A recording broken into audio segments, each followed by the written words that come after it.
2027 चुनाव में क्या कट जाएगा कैबिनेट मंत्री गणेश जोशी का टिकट? ये सवाल इसलिए है क्योंकि गणेश जोशी के गढ़ में देहरादून के पूर्व मेयर सुनील उनियाल गामा ने ताल ठोक दिया है। गामा ने चुनौती दे दी है कि यदि उन्हें मसूरी से टिकट दिया जाता है तो वो जीत का परचम लहराएंगे। अब गामा की खुली चुनौती सिर्फ गणेश जोशी के लिए नहीं है बल्कि पूरी पार्टी को ही उन्होंने असहज कर दिया है। साथ ही सवाल ये कि आखिर गामा को किसका साथ मिल रहा है, देखिए रिपोर्ट। क्या कट जाएगा गणेश जोशी का टिकट?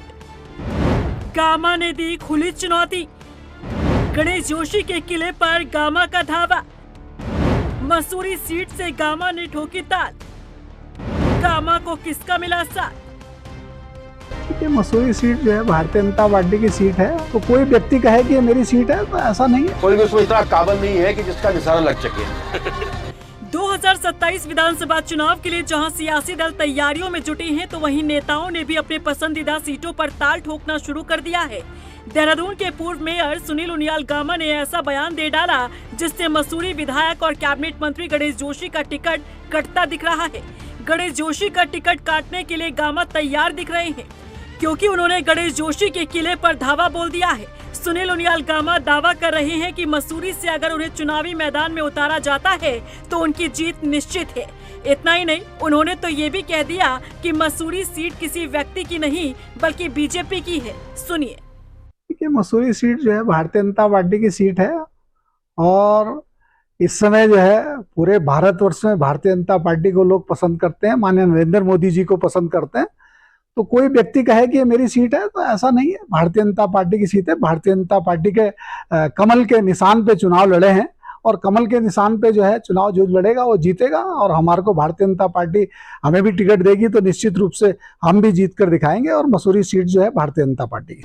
गामा के इस बयान ने न सिर्फ गणेश जोशी को चिंता में डाल दिया है बल्कि पूरी बीजेपी को भी असहज कर दिया है। साथ ही सवाल ये भी उठ रहा है कि आखिर गामा के पीछे कौन खड़ा है, आखिर गामा को किसका साथ मिल रहा है। मसूरी सीट पर टिकट को लेकर मुखर होकर जिस तरह से गामा बोल रहे हैं, आखिर उन्हें कौन शह दे रहा है। हालांकि गणेश जोशी कह रहे हैं कि जिसके साथ जनता है फिर कोई भी आ जाए कुछ होने वाला नहीं है। रहता है कैबिनेट मंत्री गणेश जोशी। अरे मैं आपसे क्या पूछूं, निशाने पे कौन रहता है? जो पॉपुलर होता है। अब लेकिन किसी में कोई भी उसमें इतना काबिल नहीं है कि जिसका निशाना लग सके।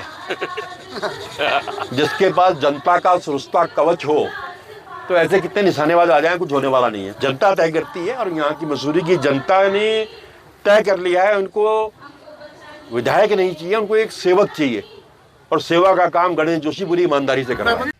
देखिए, भारतीय जनता पार्टी के प्रत्येक कार्यकर्ता के अंदर विश्वास है और वो विश्वास ये इसलिए है क्योंकि वो संगठन में काम करता है। तो जाहिर सी बात है कि अगर उनका कॉन्फिडेंस जो आप कह रहे हैं कि उन्होंने बहुत विश्वास के साथ कहा है तो संगठन से सब उम्मीद करते हैं। सब सोचते हैं कि अपने संगठन के सामने हमने कोई बात रखी है तो वो उम्मीद के साथ ही रखी जाती है। जाहिर सी बात है, तो उसको इस तरीके से राजनीतिक तूल देना या उनके शब्दों को इस तरीके से तोड़ मोड़ कर पेश करना, शायद उनकी मंशा क्या है क्या नहीं है ये तो वही बहुत बेहतर बता पाएंगे। लेकिन राजनीति में और राजनीतिक स्तर पर जब कोई निर्णय होते हैं तो वो पार्टी संगठन का जो शीर्ष नेतृत्व है वो करता है। जो हमारी चुनाव कमेटी होती है, जो कैंपेन कमेटी होती है, वो इन सारी चीज़ों को देखने का काम करती है। तो जाहिर सी बात है कि इन सारी चीज़ों को हमें लगता है कि इस पर राजनीतिक नहीं होनी चाहिए।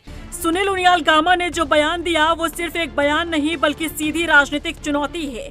गणेश जोशी की मसूरी विधानसभा में अच्छी खासी पकड़ है। हालांकि इस बार कई फैक्टर उनके अगेंस्ट जा सकते हैं, जैसे एंटी इनकम्बेंसी फैक्टर, सैन्यधाम प्रकरण, आय से अधिक संपत्ति के आरोप और उद्यान घोटाले से जुड़े आरोपों से गणेश जोशी की छवि पर असर पड़ सकता है।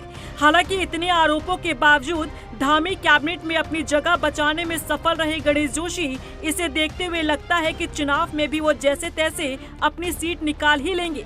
लेकिन इससे पहले ही उनके रास्ते में रोड़ा अटका दिया है सुनील उनियाल गामा ने।